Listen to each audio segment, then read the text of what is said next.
Now, sports from the First National Bank Sports Desk. First National Bank of North Platte, the bank to think of first. The coronavirus and state boys basketball collide in a momentous decision today out of Lincoln.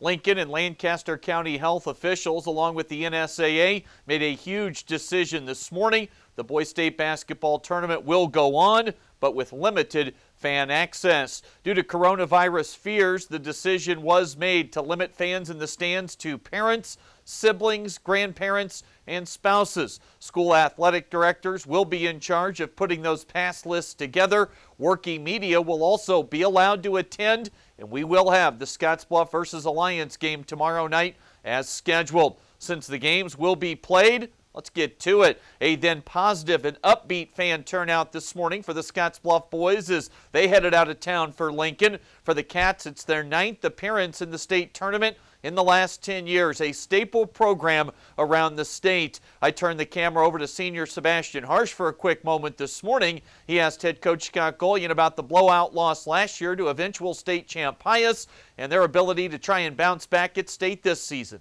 You know, they're going to play hard. I know they're hungry. Didn't like the way it ended up last year, and these guys have been ready to go and focused in practice. You know, Sebastian Harsh has been a fourth coach for us during practice, getting on those guys, making sure they're playing hard. So they're going to be ready to go. It's a long trip for a familiar matchup. Scottsbluff will take on Alliance in round 1 tomorrow night. It'll be the 3rd game of the season between these two old rivals. We've played them 3 times already. You know, Joel Baker's going to try to score a bunch for them. They got a bunch of guys that can shoot it, big inside. Kason Clark's been playing really well, being more aggressive. So, you know, we got to get them off the 3-point line and then make sure we only give them one shot. So far, the Cats have won all 3 times this season over the Bulldogs by about an average of 10 points per ball game. This team has been led by senior guard Jasiya DeOllos all year long. He's averaging 20 points a game. One final trip for him and some of his best friends. Yeah, I'm super excited. You know, it's kind of sad as my last time playing in a Bearcats jersey, but it's time to keep going and move to the future.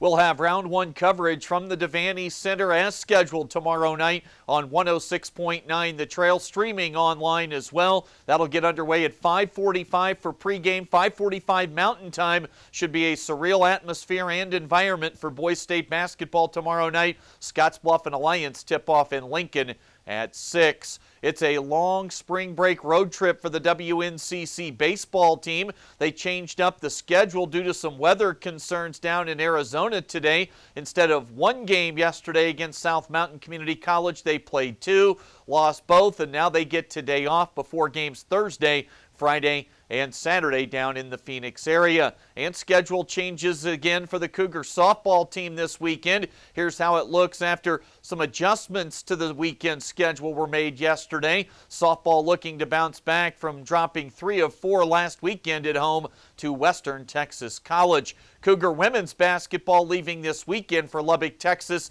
as they play next week in the national tournament. Check our Monday edition from here at the TV Sports Desk for a feature on the Lady Cougar basketball team with some reaction to their draw from head coach Chad Gibney. That is the latest today from right here at the First National Bank TV Sports Desk. I'm Chris Cottrell.